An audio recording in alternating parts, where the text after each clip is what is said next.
Et direction d'abord les États-Unis. C'est donc toute une partie du pays qui est en alerte ce soir. La côte Est se prépare au pire. Voici les dernières images. À gauche, les plages de Virginie. À droite, la Statue de la Liberté dans la tempête. Le vent et les vagues, vous le voyez, sont arrivés. L'ouragan devrait commencer à frapper dans les heures qui viennent avant de retrouver Maryse Burgot au plus près de la tempête. D'abord, les toutes dernières informations avec Sam Assoula. Un vidéaste amateur brave la tempête et les consignes de sécurité pour immortaliser les premiers dégâts d'un ouragan qui s'annonce d'une violence inouïe. L'œil du cyclone est encore loin de cette côte est et pourtant des quartiers entiers sont déjà inondés en Caroline du Nord comme en Virginie. L'eau et la force du vent qui font craindre des dégâts énormes mais surtout des pertes humaines. Des vagues géantes qui s'écrasent sur le littoral et qui deviennent de plus en plus menaçantes. Le vent souffle à plus de 150 km/h. Une attente inquiète pour 60 millions d'Américains, prêts à voir passer ce que les spécialistes qualifient déjà d'ouragan sans précédent sur cette côte Est. On se prépare, ça va arriver aujourd'hui ou demain. La menace est une affaire nationale. Barack Obama, tout comme son adversaire, ont suspendu la campagne électorale. Le candidat a revêtu son costume de président de crise. Il donne des consignes à ses concitoyens. S'il vous plaît, écoutez ce que votre État ou les autorités locales vous disent. Quand ils vous disent d'évacuer, il faut évacuer. La garde nationale est en état d'alerte maximum. Ce soir, la côte Est est totalement paralysée. 11 000 vols ont été annulés. Vu de la station spatiale internationale, Sandy ressemble à une immense toile d'araignée qui va dans quelques heures se refermer sur cette côte américaine. Et selon les dernières prévisions, c'est le New Jersey qui sera donc frappé en premier, au sud de New York. C'est là précisément que se trouve l'une de nos équipes, emmenée par Maryse Burgot, Image Chigny et Laurent Desbois. C'est la route qu'il faut emprunter pour arriver jusqu'à Cape May, petite cité balnéaire sur les côtes de l'État du New Jersey. Déjà beaucoup d'eau dans des rues totalement désertes. Sous des trompes de pluie, Cape May est une ville fantôme. Les fêtes d'Halloween n'auront sans doute pas lieu cette année. Seul cet habitant a souhaité immortaliser les prémices de l'ouragan et les vagues sont déjà impressionnantes. J'étais là pour l'ouragan Irène, mais là, c'est 2 à 3 fois plus fort.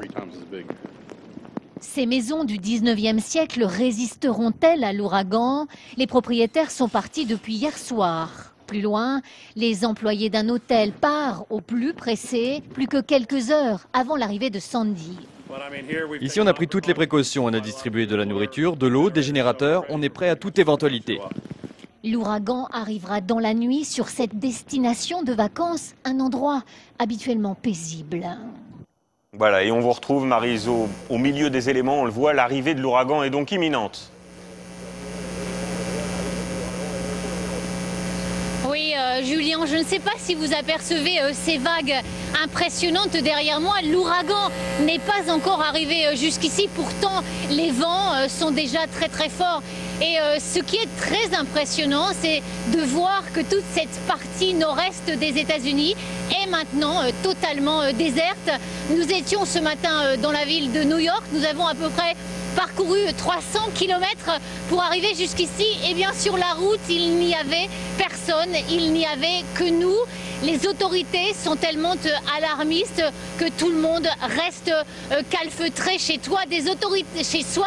Des autorités qui préfèrent être accusées d'avoir surestimé la menace plutôt que le contraire. Merci Maryse, et allez bien sûr vous abriter. Liaison un peu difficile à cause bien sûr des intempéries. Et plus au nord, New York et Washington sont également en alerte. Là-bas aussi on craint la violence des vents et la montée des eaux. Des évacuations ont eu lieu sur place. Stéphane Bretner avec Régis Massini. Au petit matin, l'eau léchait déjà le sud de Manhattan et la Statue de la Liberté trônait en plein brouillard. Dans le quartier de Battery Park, à chaque heure qui passe, l'eau monte. Et avec les marées, le vent et la pluie qui s'annoncent, il y aura des inondations dont on ne mesure pas encore l'ampleur. À part les journalistes, pratiquement personne n'a mis le pied dehors. Petit à petit, Manhattan se vide, tous les transports en commun ont été suspendus. Il reste bien une poignée de touristes à Times Square et un employé de la mairie qui prend la chose avec humour. C'est très facile de travailler dans ces conditions. Il n'y a pas de foule, personne pour m'embêter. À Washington, même ambiance. Sous une pluie déjà battante, il y a bien encore quelques voitures qui empruntent les grandes avenues. Mais depuis ce matin, il n'y a plus aucun bus. Et le métro a été fermé par précaution.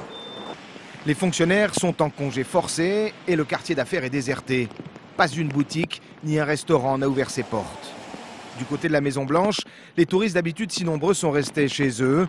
Il y a bien quelques irréductibles qui profitent des dernières heures avant l'arrivée du cyclone. Oui, il y aura du vent, il y aura des coupures d'électricité, mais je ne pense pas que ce sera si catastrophique. Le cyclone paralyse tout, même l'élection présidentielle. Évidemment, la campagne s'est arrêtée depuis ce matin, Barack Obama et Mitt Romney ayant annulé tous leurs meetings jusqu'à mercredi. Aucun des deux candidats ne peut se permettre la moindre erreur alors que des millions de gens vont se retrouver dans le besoin. Tout le monde a encore ici en mémoire la gestion catastrophique de George Bush lors du cyclone Katrina en 2005. Bonsoir Philippe Verdier. Pourquoi cet ouragan fait si peur ? Alors c'est un ouragan qui est quand même beaucoup moins fort en plus que Katrina, mais beaucoup plus fort que nos tempêtes de 99 ou encore Xynthia. Et c'est un ouragan inhabituel. Habituellement, un ouragan en remontant dans le nord de l'Atlantique, ça se dégonfle. Et bien pas celui-là. Il a récupéré une zone de pluie très active et donc c'est réalimenté. Il se situe en ce moment à 300 km des côtes qu'il va toucher dans le courant de la nuit. Et en marge de la zone d'intempérie en orange, on a des villes qui seront frappées par de dures conditions météo, notamment Washington dans le courant de la nuit. C'est Philadelphie qui sera au plus près de l'œil du cyclone et New York sera juste au nord avec des conséquences qui pourraient être beaucoup plus importante que l'année dernière lorsqu'Irène, le précédent cyclone qui avait touché New York, avait apporté donc des intempéries. On peut donc s'attendre à une surélévation du niveau de la mer de 3,50 m. À titre d'exemple, Xynthia, c'était 1 mètre seulement. Et également des vents violents, dévastateurs à près de 150 km/h et des pluies diluviennes. Pour la seule journée de demain, on pourra avoir l'équivalent de 2 à 3 mois de pluie en temps normal. Voilà, et on suivra bien sûr tout ça de près. Merci Philippe pour ces précisions.